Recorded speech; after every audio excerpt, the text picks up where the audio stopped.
Bom dia. Boa tarde. Boa noite a todos. Hoje é dia 30 de setembro de 2022, sexta-feira, manhã de céu estrelado, com um ventinho gelado. Lá fora está com 19 graus, agora são 4 horas e 47 minutos. A alvorada de hoje será às 5 horas e 33 minutos, e o crepúsculo será às 17 horas e 26 minutos. O dia durará 11 horas e 53 minutos. Hoje é o último dia de setembro. Faz 3 semanas que pelo menos um tufão está por perto do Japão. Sejam bem-vindos na rotina 291. Amigos, sejam bem-vindos ao canal do Japinha no Japão. Eu sou o Japinha, e moro há 30 anos no Japão. E no mês de maio de 2021 resolvi iniciar este canal, mostrando o cotidiano e as curiosidades do país. Atualmente eu estou postando os vídeos de segunda-feira até sábado, todos os dias às 19 horas. Se você não for inscrito, por favor se inscreva. É de graça e sem compromisso. E é bem simples. Daqui a pouco vai aparecer o meu logotipo no lado direito abaixo da tela. Basta clicar o logotipo. Se você achar que o episódio foi bom, deixe seu like. Ou se não gostou, deixe o dislike. Se tiver dúvidas ou críticas, não deixe de escrever a sua opinião. Compartilhe com mais pessoas. Ajude este canal a crescer. Este canal não tem imagem e nem textos impróprios, portanto você pode assistir sem receio com toda a sua família. Você sabia que comer menos apenas não significa que vai emagrecer? Qual é o mecanismo pelo qual os humanos ganham peso? Takuya Asano, cardiologista do Hospital Internacional São Lucas, disse: o que causa ganho de peso é a glicose, não é as calorias. Antes de falar sobre como controlar a hiperglicemia, vou explicar resumidamente por que os níveis de glicose no sangue aumentam em primeiro lugar. E saber o motivo é importante para fazer as escolhas certas para selecionar a sua alimentação. Falando em poucas palavras, o nível de glicose no sangue aumenta depois de comer porque a glicose entra no nosso sangue antes de se espalhar nas células do corpo. Eu vou explicar como os carboidratos se transformam em glicose. A glicose são carboidratos que é absorvido pelo corpo e tornam uma fonte de energia. A propósito, a fibra alimentar é também um carboidrato que não é absorvido pelo organismo e não pode ser usado como fonte de energia. Em outras palavras, carboidratos são alimentos que não pertencem às fibras alimentares. Portanto, não há problema em pensar que carboidratos e açúcar são bem parecidos. Principalmente porque está abundantemente contido em alimentos básicos, como arroz, pão, macarrão e batatas, bem como nas guloseimas que tanto adoramos. Quando comemos uma refeição contendo carboidratos, ela é decomposta em glicose à medida que passa pelo estômago e intestino delgado, que termina, absorvida pelo intestino delgado e entra nos vasos sanguíneos. Então, é transportado por todo o corpo pela correnteza do sangue. Ela termina entrando nas células de todo o corpo. Quando há entrada lenta nas células, o nível de glicose no sangue aparecerá como excesso de glicoses no sangue. Quando a concentração de glicose no sangue aumenta, o pâncreas secreta um hormônio chamado de insulina, que ajuda a transportar a glicose nas células. Quando acontece isso, suas células recebem um sinal da insulina e começam a absorver a glicose do sangue. No entanto, existem algumas pessoas que o organismo não obedecem à ordem da insulina, e isso é chamado de resistência à insulina. Em outras palavras, a resistência à insulina significa que o hormônio transportador não consegue levar a glicose do sangue para as células, deixando o sangue ficar concentrado de glicose. Essa resistência à insulina é a causa da intolerância à glicose nos estágios iniciais da diabetes. Quando a resistência à insulina aumenta ou a secreção da insulina começa a diminuir, a glicose no sangue não é absorvido facilmente pelas células. Como resultado, o pâncreas vai ficando gradualmente cansado e a secreção de insulina começa a cair. Nos estágios finais da diabetes, a produção de insulina torna-se quase inexistente e as injeções de insulina tornam-se necessárias. Este é o motivo por que a concentração de glicose no sangue sobe. Você está comendo uma refeição com muito carboidrato. E a resistência à insulina vai aumentando. O sistema que deveria diminuir a glicose no sangue, aos níveis normais, não está mais funcionando bem.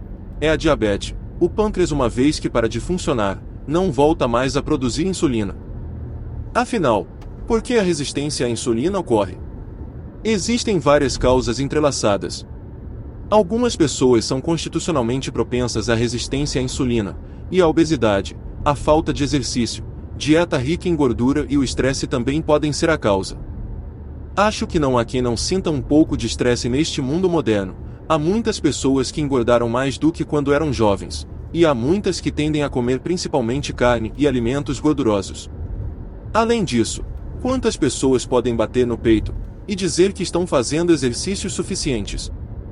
A resistência à insulina é um problema bastante comum nas pessoas de hoje em dia, e a maioria das pessoas que experimentam um aumento acentuado da glicose no sangue, depois de comer tem essa resistência à insulina. Se você continuar a ingerir carboidratos, você ganhará peso mesmo que seu nível de glicose no sangue não suba. Seja a resistência à insulina ou tolerância à glicose e a capacidade de retornar o glicose no sangue ao normal quando aumenta, depende de sua constituição genética. Portanto, mesmo que você coma muitos carboidratos, seu nível de glicose no sangue não aumentará muito. Quando faço consultas com meus pacientes, costumo ouvir coisas como: sempre repito outra porção de arroz, ou adoro comer miojo, eu como doces todos os dias, adoro comer bem. Quando eu ouço histórias de tais pacientes, sinceramente sinto inveja, pois eu tenho uma constituição que faz com que os meus níveis de glicose no sangue subam facilmente. Eu não poderia ter um hábito alimentar como o deles. Para essas pessoas, não há necessidade de limitar sua dieta, pois os níveis de glicose no sangue baixam rapidamente. No entanto, se você continuar o processo de ingerir muito carboidrato, liberar muita insulina a todo momento para baixar a glicose do sangue, ganhará peso mesmo que o nível de glicose no sangue não aumente. Isso ocorre porque o excesso de glicose que não é usado como energia das células, acabará sendo convertido em gorduras. Até há pouco tempo, pensava-se que a causa do ganho de peso era o consumo de altas calorias de alimentos.